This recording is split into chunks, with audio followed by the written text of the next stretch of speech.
Western powers are not being sincere, in trying to solve the Kenyan political crisis. Actually, this should not surprise anybody, because there's one thing we need to get very, very clearly on our minds. Western powers are not in Nairobi for the benefit of the Kenyan people. Okay? Western powers are not engaging with Nairobi, with the Kenyan nation for the benefit of Kenyan people. That one we must get very clear. All these people, United States, Britain, Germany, etc., all have their national interest as the top priority. But sadly, this time, wrong number. Very wrong number. You know how you call a certain number and it's the wrong number, You're so used to calling that number, you know what answer to expect, you know who will come on the other side. But this time, umepata wrong number. I say this because this time round, the Kenyan political crisis is much deeper than before, okay? And therefore the approach of the Western powers is all wrong. While appreciating that they have to take their national interest first, that is a given, because even the Kenyan ambassador to the US does not look after US interests, does he? So let's be fair, Yes, they have to take care of their own national interests. However, this time, there's need to look at the bigger picture. There is urgent need for them to take a more long-term view of the Kenyan situation. The kind of quick fixes they're chasing after this time will not work. That I can tell them. Quick fixes, apana, they will not work this time. And let me make it very simple, okay?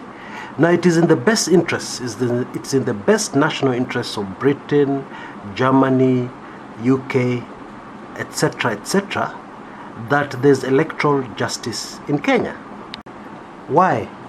Because without free, fair, credible, verifiable elections in Kenya, every 5 years kutakuwa shida. Every 5 years there'll be tension, there'll be a problem, etc. Now, even if somebody thinks that they can manage these problems every 5 years, the truth is that one day they'll fail to be managed. Okay? And some people think that that one day when they fail to be managed is 2017. And personally, I also belong to that school of thought. Now, if you can be very blunt with the truth, the way most American diplomats look at this, and most other diplomats from Western powers, is that electoral justice is not in their interest. Why? Because the Kenyan public can elect somebody who will be difficult to control. That's a bad word. Let me put it in diplomatic language. The Kenyan people can easily elect somebody who the Western powers will find it difficult to work with. In other words, Western powers are much more comfortable working with the devil they know, rather than somebody else. Some unpredictable guy who would say no to them for a very important national interest they have. Now, for instance, the American government has already done deals with the Jubilee government, okay? Most notably deals to do with security, the fight against terrorism, etc.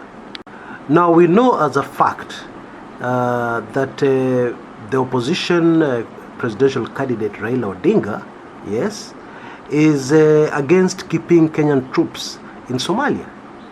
Is on record as having said that he would withdraw, he would bring back our soldiers home and seek other ways to deal with the terrorism problem, and especially the problem in Somalia. Now, let me just make this very clear. My personal view is that that would be the wrong move, okay? My personal view, according to what I know about the security of our country, is that it is very important for our soldiers to remain in Somalia. And my guess is, if Raila Odinga were to take over as the president of the country, it would not take long, for those handling our security and defense forces to convince him to change his mind on that particular aspect, based on certain classified information. Anyway, that is the picture. I mean, that is one very crucial point, the diplomats look at as they engage Kenya. Because don't be fooled, all the Western powers are aware of the fact that Raila Odinga won the August 8th elections. Yeah? How are they aware? The servers with those results belong to a French country, to a French company. Yeah? Where is France situated? France is in Europe. It is in the West. Yeah? Now, it would not, in case, in the very, very rare case, very, very unlikely case that the Western powers are still in the dark as to who won those elections, it would be very easy for the intelligence services of any of those countries to very easily verify what is in those servers. But they will not. Why? Because they want to maintain the status quo. But in case they don't know, let me tell them now, history is going to judge them very, very harshly. Because that decision they have taken is not going to stand the test of time. Definitely not. And it's going to backfire very badly. Because for starters, one thing they may not realize is that the Kenyan people have had enough. Yeah? The Kenyan people have had enough of electoral injustices. The vast majority of Kenyan people wameshiba serikali ya Jubilee. That is the truth. Now, the US voice in Nairobi currently, yeah, which is the acting Assistant Secretary for African Affairs, Bannen Yamamoto. Yeah, things are so serious this time, they didn't send rice. Hawakutuma mchele, walituma Yamamoto. Yeah.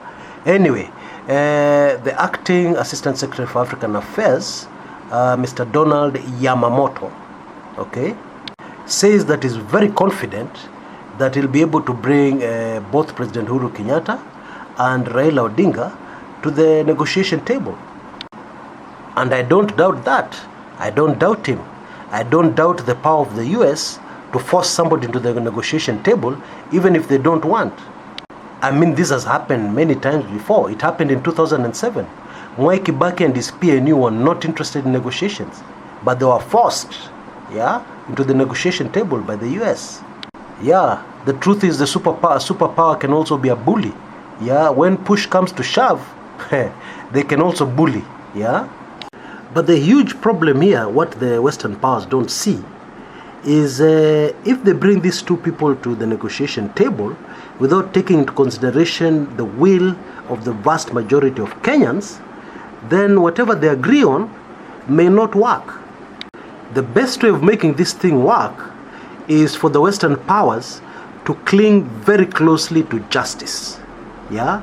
And what they need to do is to get access to the election results of August 8th, yeah, from those servers, and then let the negotiations start from there. Let the negotiations start from the point where the servers have been opened. We have seen who truly won the August 8th elections, yeah, and then sawa. Let's now sit down and discuss. Let both sides sit down and discuss, yeah, knowing exactly what happened on August 8th. There's really no shortcut here, yeah. This problem has to be dealt with by first giving justice to the Kenyan people. How do you give justice to the Kenyan people? You give justice to the Kenyan people by telling them the truth about what happened on August 8th. Hakuna kitu ingine, nothing else will work. Anyway, the latest now is that Bwana Yamamoto has said it publicly that Raila Odinga should not attempt to be sworn in, that forming a parallel government will not help solve the crisis, yeah, and he has even appealed now to Raila personally by telling him, take care of your legacy. Your legacy will be ruined if you're sworn in. Your legacy will be ruined if you form a parallel government to get justice for Kenyans. Well, that last part I added, he didn't add that, yeah, because I don't think he realizes yet that getting justice for Kenyans is the priority here. It is the season for justice, yeah, and that one nobody can change, yeah. Nobody can stop the season, yeah. If the rainy season starts, who can stop it? If the season for justice starts, not even a superpower like America can stop it. That is the truth.